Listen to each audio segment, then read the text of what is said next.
Does Comrade Keir work for Beijing or Britain? Today, secret plans for a new Chinese super embassy in London were revealed.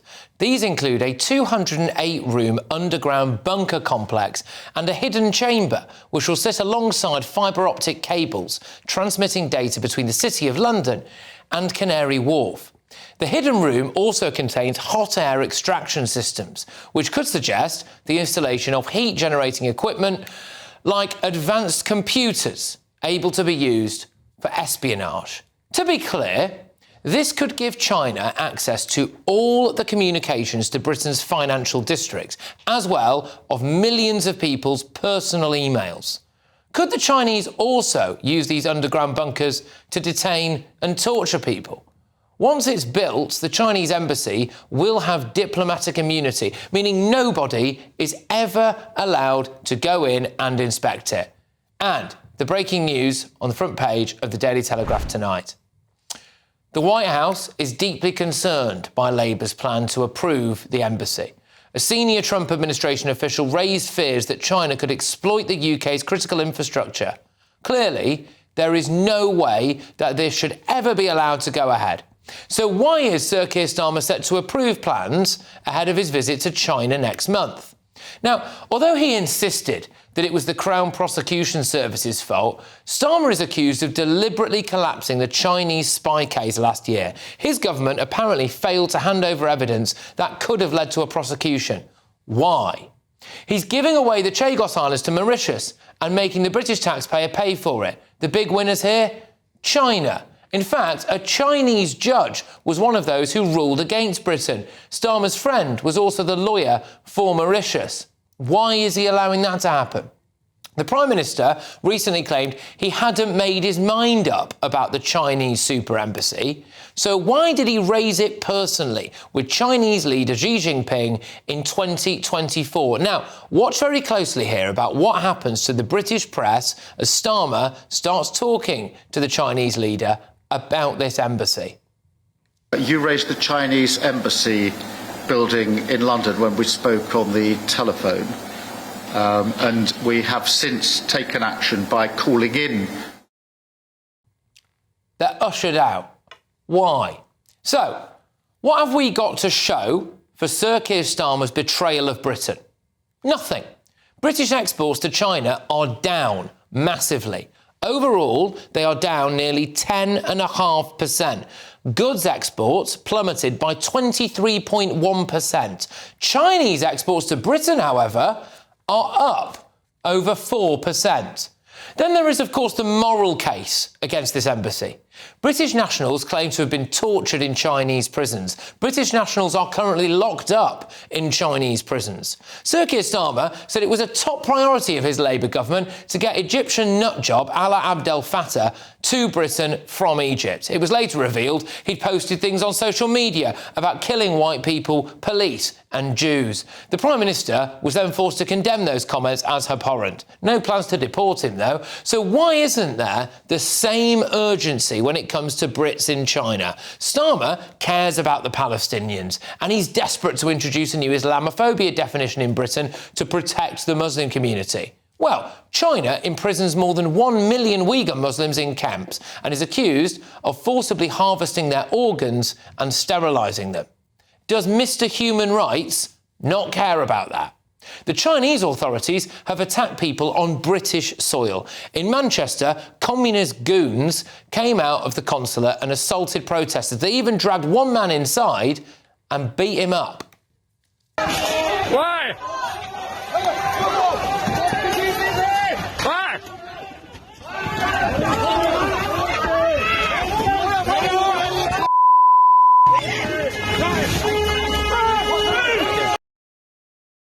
Starmer treats the British public with such contempt, he didn't even send a security minister to Parliament today to answer questions on this. Instead, he sent Housing Minister Matthew Pennycook, who repeatedly said he couldn't give specific answers and was then rebuked by the Speaker, Sir Lindsay Hoyle.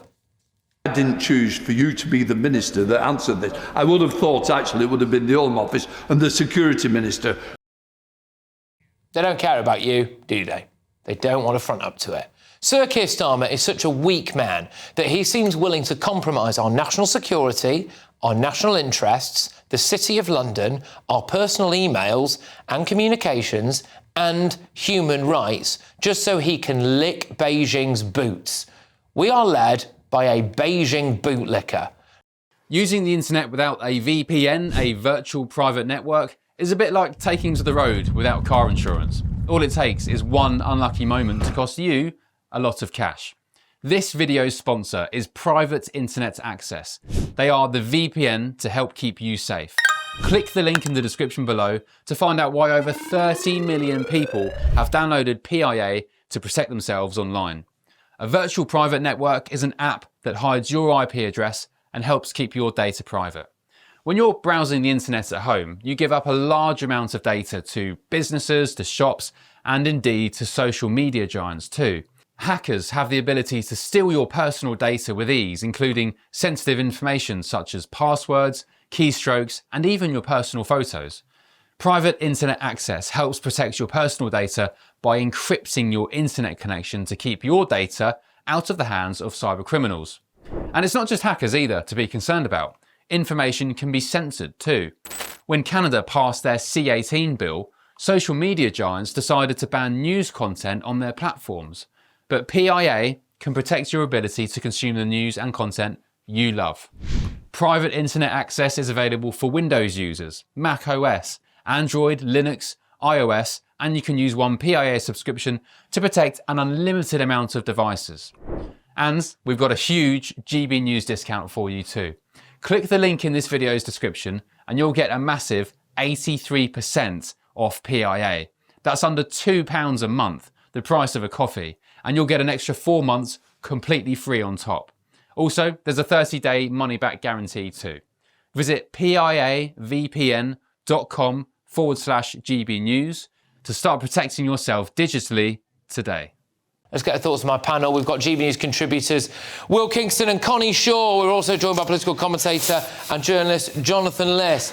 So, Will, is Starmer working for Britain or Beijing? It's a good question. The short answer is I don't know who Starmer is working for. I don't even think he really knows, to be honest. Look, part of me just says that this is the sort of farcical incompetence we've come to expect from this Labor government. But part of me actually says that it is scarier than that, and that is that this country, and this government particularly, has its head in the sand over the threat of China. We keep talking about the awful, evil Russian threat, when really the greatest geopolitical threat to this country is China. Play this out, Patrick. There is every chance that there will be some sort of conflict over the Taiwan Strait in 2027 or 2028. If that happens, then the US is more likely than not going to intervene in some way, which means the UK will be forced to intervene in some way. What happens when you have this huge super embassy right in the heart of London with a country that we are at war with and we are still economically dependent on? Not as much as we were, but still economically dependent on. We need to wake up to this threat and recognise that China is an awful dictatorial regime that we may very well be at war with, and in order to do that we need to start making difficult choices and stop this sort of silly nonsense that apparently we're just happy to continue going along with. I can't see a single logical reason why Sir Keir Starmer would allow the Chinese to have it's the largest embassy in Europe and have it conveniently right over the most sensitive fibre optic cables probably in the country. Well, the only possible explanation could be trade. I mean, I know you've just shown there that our trade is not gone really well, but there is this trade deal on the table that Starmer is desperate to be getting with China. I mean, from what I understand, the Chinese had applied for an embassy and it originally got rejected, and then they said, we're not going to apply for an embassy until we know that it's definitely going to get through. And then as soon as Labour got into power, they applied again. And Starmer spoke to Xi Jinping about it, as we saw in that clip. I mean, to the public, this is going to look completely treacherous, because how can it, on one hand, Starmer continuously say, and the government continuously say, that nothing is at risk, that there isn't going to be anywhere near sensitive cables, yet this huge expose by the Telegraph, and it feels like journalists over and over again saving us from our own leaders, exposing this, how serious and sensitive those cables really are, and that And the fact that the Chinese wouldn't tell the government the plans. They were redacting plans to the government, and now we've seen it. The government can't lie anymore,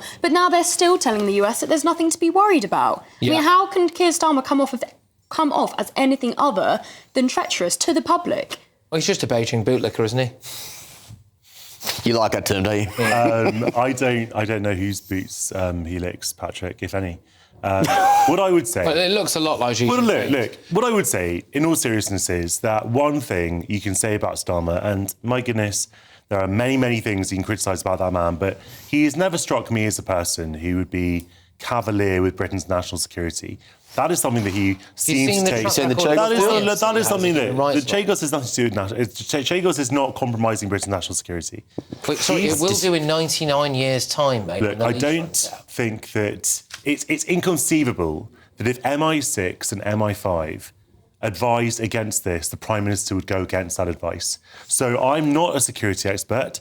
I haven't seen classified advice, obviously. What I should hope is that security experts who have been in a position to advise Downing Street on this have given their advice, and I am inclined to follow it. I agree with you. It raises eyebrows.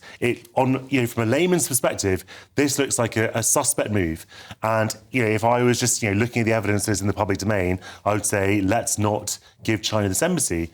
But again, I defer to MI6 and MI5, who I'm sure will have a better sense of this than I do. This is. Oh no, just to be clear about what MI5 and MI6 did say on this, they've been quite clever with their wording. So publicly, what they've said is that they've not raised any public concerns, right? Which implies to me that obviously behind the scenes there's something else going on. I mean, it would be pretty bad for MI5 and MI6 to publicly come out and talk about this. They have previously come out there when the Chinese spy scandal was collapsing around us. They did come out and do a statement about how dangerous they thought China was. So we can read between the lines here about what MI5 and MI6 think about it behind the scenes. But for Sir Keir Starmer to do this, I mean, it kind of uses the word treacherous. I mean, for me, it's borderline treasonous. Yeah, it is. And again, the problem is that with this government, there always seems to be another party or stakeholder group that takes precedence over the British people. You saw it with the Chagos deal. You see it whenever international human rights is mentioned as a way to just keep allowing people to come into the country. It is always as if that it is put last. Now, in this instance, I think that there is just this cavalier attitude to the Britain's national security, which again, you see flow through each of those examples I just gave. Yeah. And it's it may not be treason, but it just goes to show that they don't take national security seriously. If they're letting this stuff happen, how can you say that they are on the ball with this? They're obviously first of all, not. they haven't actually given the go-ahead yet. And, I would just say exactly what I said a moment ago, that MI6 and MI5, do you seriously think that if MI6 and MI5 told the Prime Minister this is a really serious risk to national security, the Prime Minister would just override that advice? Well, let me reframe it. What's the big value of giving a huge chunk of real estate to our biggest geopolitical adversary in the middle of London? So look, I agree with you in the sense that it looks suspicious from the outside. But if MI6 and MI5 are giving this advice, then it just seems wildly implausible the Prime Minister would contradict it. Can I also just say for a second about the point you made a second ago?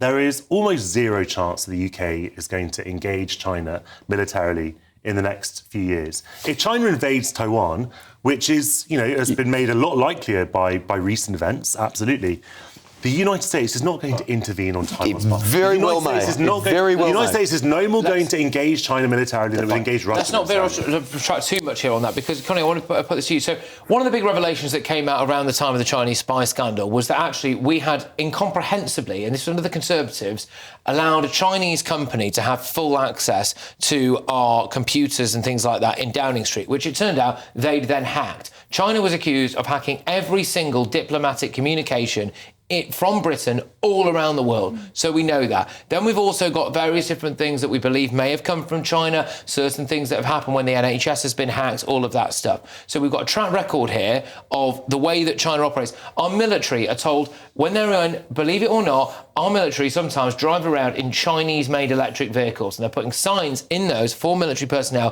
to say, do not have any conversations in these vehicles because we are worried that the Chinese are listening to it. So it seems absolutely bonkers to me that Keir Starmer would go ahead and say the Chinese can build an embassy with a bunker that is over the fibre optic cable, so every communication for our financial district, and also millions and millions of people's personal emails. It just does not make any sense. Just doesn't. Well, precisely. I think the point about the MI5 and the MI6 thing, they may well have said, had concerns, they may well have not. But after everything that we've seen so far with this government, it's going to be quite hard for the British people to believe that Keir Starmer wouldn't go against what MI5 or, and I'm not saying that he would, but I think from public perception, this is going to look awful. We obviously just had that story about El Fattah from Egypt, and how could the government have not known about what he said? And they were happy to welcome all of that in, and very quickly was able to say that his comments were atrocious. He will have to turn on this, because if he doesn't have the support of Trump... Well, no one's talking about what China's where are the human rights? Where are the human rights concerns here? 1 million Uyghur Muslims in camps, having their organs harvested, women being forcefully sterilised. No one seems to be caring about that. British citizens locked up, potentially tortured by the Chinese. Yeah, it's a tragic irony that this is actually a genocidal regime, but you don't hear people out on the streets of London campaigning against the Chinese.